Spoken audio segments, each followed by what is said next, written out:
And we are here today with S.L. Yarbrough, who is a prolific writer and holds a master's in behavioral science and criminal justice. And we are going to talk about her new book today, Psychology of Horror Villains, Survivors, and Victims. But we're also going to talk about a topic that she has unique insight into. S.L., is that all right? Yes, it is. I'm glad to be here, and thank you for having me on your line here today. Oh, absolutely. I was really excited to talk to you. You introduced me to this case. I study true crime quite a bit, but I had never heard about Mr. Alton Coleman. Yes. Go ahead. Of course, at the time I was 12 years old in '84 when they escaped prison. That's they were right. on this killing spree. So I was 12, and my mother came to us and she told me, you stay in the house, lock the doors. I don't want you outside. Some people that I know just escaped from prison, and they may come here to the house. So I looked at the news. I got on the news. I was like, what is she talking about? And it was all over the news. Coleman and Brown had escaped prison. The killers, and they had already went on a killing spree after they escaped. They would go stay with people, and they murdered these people. So my mother was afraid that they will come to us. For our listeners who may, like me, this is actually a little even before my time, but the story of Alton Coleman is that in the summer of 1984, in the late spring into summer, Alton Coleman and a woman named Deborah Brown committed 8 murders across Wisconsin, Illinois, Indiana, Michigan, and Ohio. And then they were later, after passing through Kentucky, they were caught on their return to a place that they knew well. And is that right? The modus operandi was to find people that either trusted them or that they trusted, and then just kill them as they were leaving town. Is that right? Yeah. Yes. I think they were trying to cover the tracks.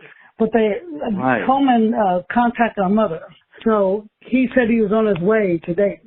He said he was on his way to your mother's house. So our mother was really scared. She was scared for all of us. And it was a very, very scary time for us. And when they did apprehend them, I was so happy. They must have decided, for some reason, they decided not to come there. And they went to another place. But they decided to come to my mother. And I'm so happy that they didn't. Yeah. I never found out how she knew him. But wow. She had been friends with him years before they had got in trouble and he got arrested. But wow, and that's really incredible. So he contacted and said he was on his way and just never made it there. Yes, yes. That is a brush with death. That's incredible. It does seem that his MO was he worked with an accomplice who was charged fully, but kind of in a lesser way. I believe that she is still alive and in prison. Yeah, she was a minor, when he first was, running around with her. She's a minor. And, she was like a runaway. And I guess, I don't know if my mother, when she knew him, it may be when she was in college, I don't remember, when she knew him the same type of situation, he was really, like a ladies' man, pretty much. He'd go to I was going to say that. And he'd convince him to do things, or, kind of like a black Charles Manson. I was going to say, it sounds like he was this profile seems very much like a manipulative person who would find people who were open to being convinced to do something for him, and then he would just take full advantage of that. That's the saddest thing, that people would trust him, and they did, they did the murders. Do you remember what you said that your mother got this call? Do you remember what the next few days were like? Like what kind of precautions or what was different? Oh, we weren't allowed to go. We couldn't go outside. My mother had me. Luckily, we were in school, like you said, because at the time I remember we was off school, I do believe. So we weren't allowed to go outside. We had to keep the doors locked, the blinds down. She did have the police on alert, that he contacted her. So it was a situation. We saw the police patrolling. We was like pretty much locked up, sitting scared inside the house, not knowing what was going to happen. And every time my parents left, me and my brother and sister would go into the one room, lock the door, and sit in there till they got back. And we had everything shut up, so we would know that we were there. We were afraid he could have broke in. Could that have saved your life? I mean, it sounds like I can imagine him getting close and realizing that that your mother is taking it Yeah, seriously. the police I think right. because the police was patrolling around, that kept him from coming to us. That's incredible. But he was in Dayton. That day, he was there. He was in Dayton. I'm going to say he had just gotten dated, and he needed a place to stay. Wow. So he was in your city, and he was saying, "I'm coming there," and then sounds like your mother's quick thinking to react negatively to that could have been what saved the family. Yeah. And these were, I'm actually going to do a separate write-up, I think, about this as I do more research, but this was a seriously bad guy. I mean, no trouble. I'll keep it PG for this interview's purposes, but no trouble doing the worst things that you would think of. I know. So that's incredible. They had like a little documentary, but I think somebody's getting ready to do a full story, a full documentary on him. I'm not sure where it's going to be on Netflix or where it's going to be at this time. But I did hear about they were going to do a story and look into a documentary about a story. When I read about this, I was surprised that it was not covered more because the true crime community covers exactly this kind of thing specifically. And he was a manipulator. He made it between states. He was on the FBI's 10 Most Wanted, I believe. Yes, and I'm curious about that too. Why? I don't know if he doesn't fit the profile, the MO that they usually have for those serial killers. They always try to paint them as a disturbed white male. It seems like they always try to paint that picture, but this was a disturbed black man that did this, and it's like they don't even talk about it. And I actually in this article it specifically mentioned that their victims were predominantly African American as well. And so I think that's a great great point about how the news kind of will focus on certain kinds of stories that will sell tickets, get attention. But this was a multi-state attack on people who were less marketable, maybe. Yeah, and that calls attention to pretty much how our society, how they view certain criminals and crimes. That's something I'll talk about later in my book. I have a lot going on. I was about to actually invite you to transition to that because it does sound related. So our author today is a writer, but has most recently published Psychology of Horror Villains, Survivors, and Victims, Movie Edition, Volume 1. And I was looking at this, you were very kind to give me an advance copy, and it seems very fascinating and incredible. What gave you the idea for this kind of book? While I was in grad school in our psychology class, we had to make up we had to diagnose and psychoanalyze and then do a treatment plan for one of our favorite fictional characters. So at the time, I did one idea was Dean from Supernatural, and then the other one was Clive Barker. And Clive Barker is my favorite author, so you can't tell by some of my writing.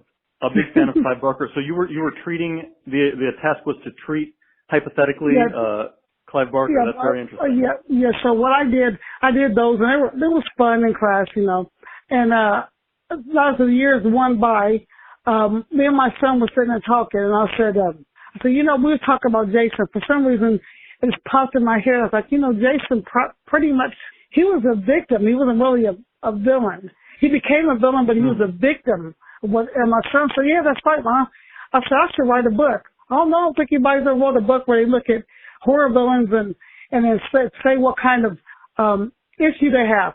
And initially, I was going to write horror villains, only about horror villains, and because I like to look at the person in a complete package all the way around, not just the crime, and to say, okay, they did this crime because they were this disturbed. But why did they become disturbed? Yeah, why did they become disturbed? Is there something that could have happened maybe in their life that could have stopped them from becoming those killers? And then, so I expanded from that. And then I thought about what makes a victim. Some of them become victims and some become survivors. Why do some people survive and others fall prey to whatever happens? A very important distinction. And as I'm looking through these contents, we have some of these would be incredibly difficult, very, very complex to psychoanalyze. For example, I see Jason Voorhees, his mother Pamela Voorhees, Michael Myers, who is famously, his eyes are the devil's eyes. That'd be quite a case. And then we have down in analyses of the survivors, we have Ellen Ripley, classic. We have Laurie Strode from Halloween, Kirsty Cotton from Hellraiser. Some I haven't even heard of. I'll have to watch these movies so I can educate myself. That's another thing I told my son. Another thing I was thinking, because I love movies. Like, I guess I'm an audiophile, a videophile, game. I love game geek. I love it, and I love books. So I read a lot. I watch movies, and like I was explaining to my son, the reason why I wrote the book, there's one thing about the book, the first one, volume 1, it has extensive definitions and treatment plans and everything. So if you have volume 1 you can use as a reference book. So if let's say you're watching something and they talk about dissociative identity disorder, and you say, oh, how do you diagnose that? You could pull the book out, flip back to dissociative identity, and you can look at what psychologists use to diagnose. If you're somebody you know gets diagnosed with something, hey, you pull the book out. It's a reference book. And familiarize. And as I review, I see a section on psychopath versus sociopath. I see a section on a glossary of disorders, treatments and medications. What is parapsychology, criminology theories.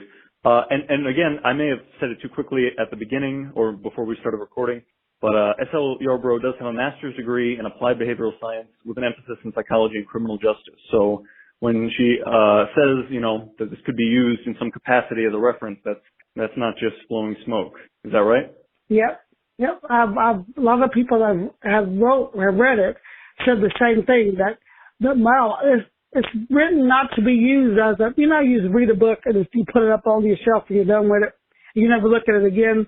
This is made so that you can always pull it out. If you say, well, dang, I want to watch a horror film, but I've watched pretty much everything I know or whatever, you pull it out. I haven't watched this film and try to look it up. And I try to, everybody's opinions are different, but to me, I try to put the very best in horror in that book. I would agree. I think that this is a great primer. I mean, it has definitely educational value in psychology, but I would say that this is a great primer for a horror fan to make sure they've seen all the basics. And you can look at it. I had one of my readers tell me that after reading the book, he actually looked at the characters in a different light. He said it's so amazing because it had me look at Jason in a different way. Had me look at Carrie in a different way, and her mother in a different way. So, and I know, and I put in some things like some of volume 2 is even more. Volume 2, I get deep into character. It's so much character.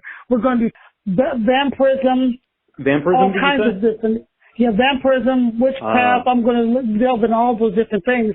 Now we look at Count Dracula. We look at him as Bram Stoker's Dracula Untold.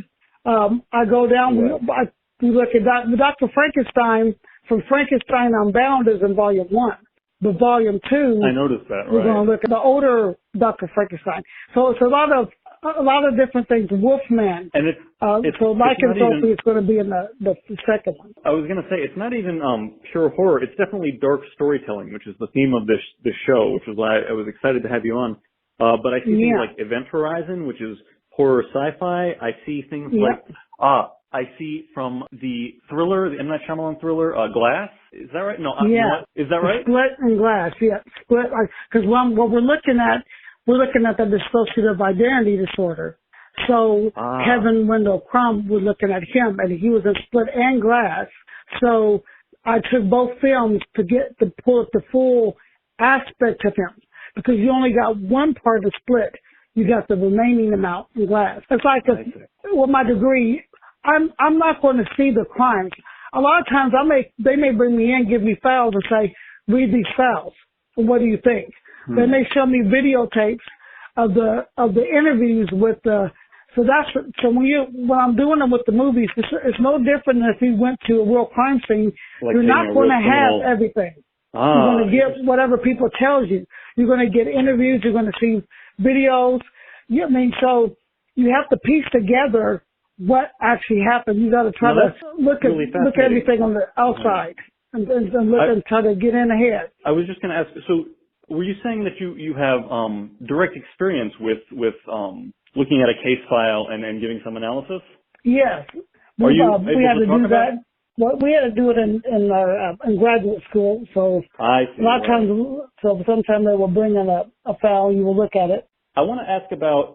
I see one movie on here, The Possession Dybbuk Box, and I'm familiar with that. That's like a folklore horror. Do you have any interest in kind of stories about like world urban legends, things like that? Oh yes. What I was doing is I put in the inanimate objects and the creatures, because some things, psychosis can be from inanimate objects.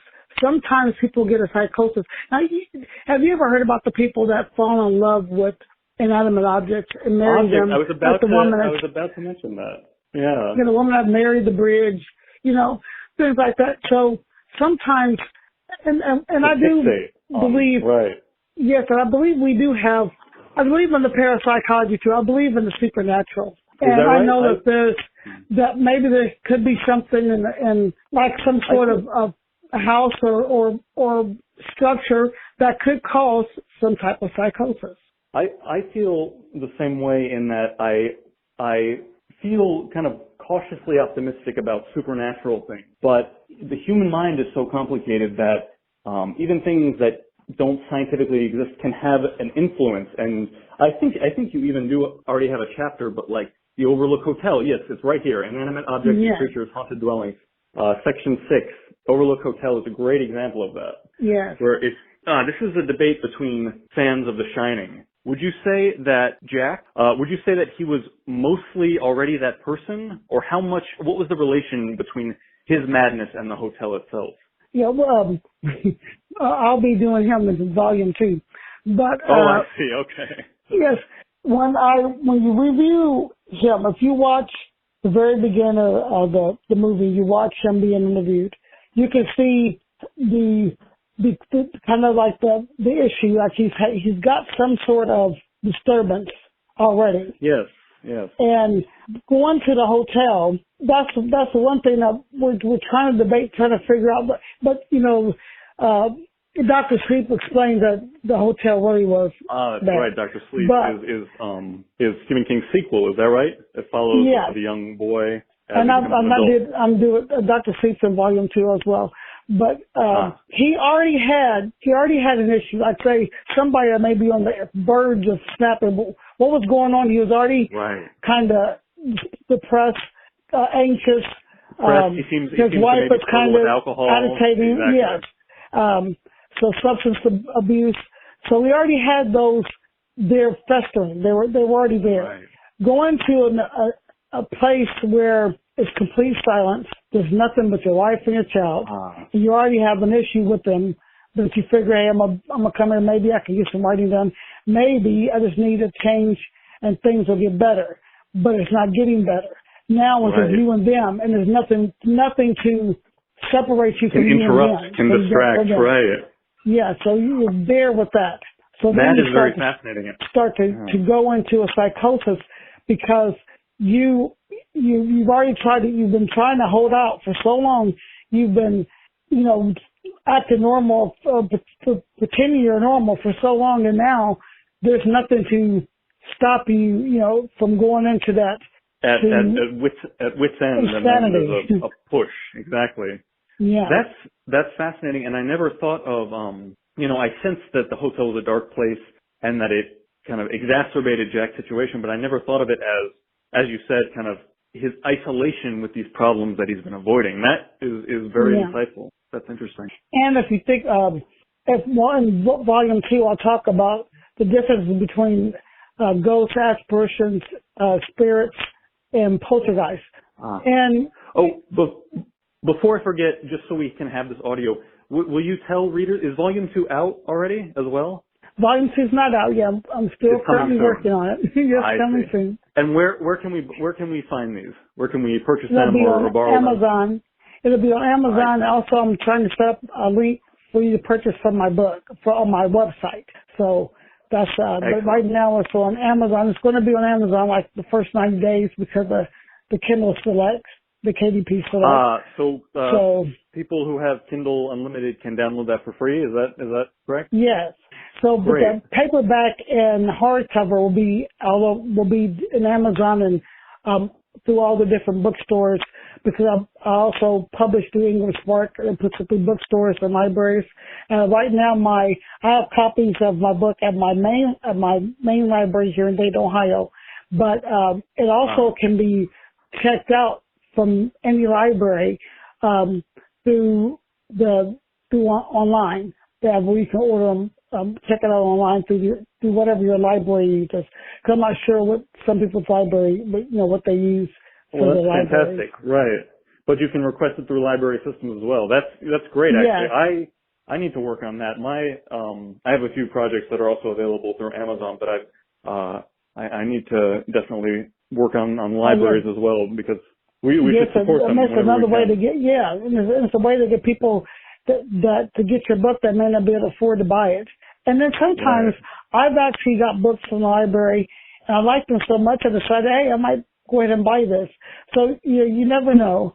Also, there's the first 3 volumes of the series deal with horror. So you got volume 1 and volume 2 are horror movies. Volume 3, we're going to be looking at the television shows. So that's TV thrillers, shows. that's right. And then thriller is going to be the movie entry. So I'm doing every genre. So all the genres will be, I'll look at all of them, look at the characters for each one. I see on the docket we have horror, thriller, sci-fi, fantasy, drama, comedy. Comedy will be challenging, but interesting. Comic villains, action, coming of age, and then you even have specialty cinema as well. Does that have a special? Yeah, so the coming of age, the black cinema, the black directors. That's how I was saying I'll be getting some of these the black serial killers and stuff. They'll be spaced out through whatever they put the disorder. What would you describe focus on those. Do you personally feel that there's a golden age of black cinema? I guess to me, we talking to somebody. Well, my generation, for me, it will probably be the 90s. There were so many movies that came out in the 90s that just resonate with me. And they took the movies in the 90s helped propel the ones that we start seeing in the 2000s. They took from the 80s and they tried to expand on them in the 90s. But we had some really good films that hit in the 90s in black cinema. And I'm trying to think of my own favorites in that. What would you say is a great movie from that time? I sat down and I rewatched Boys in the Hood, New Jack City, and Juice. And I'd have to say that Juice is the only one that really pretty much stands the test of time. I could watch Juice now and it'd be like somebody could have made Juice and put it out now. It's really that. To me, is really that good. Boys in the Hood, you can clearly see it was kind of independent, low budget. It still is a good story, but and the New Jack City, the best. I mean, to me, the crowning glory, and that was Chris Rock's portrayal of the crackhead and Wesley Snipes. So those, I watched those, and I've been trying to sit back. I'll probably watch some more. We have fun things like House Party and House Party 2.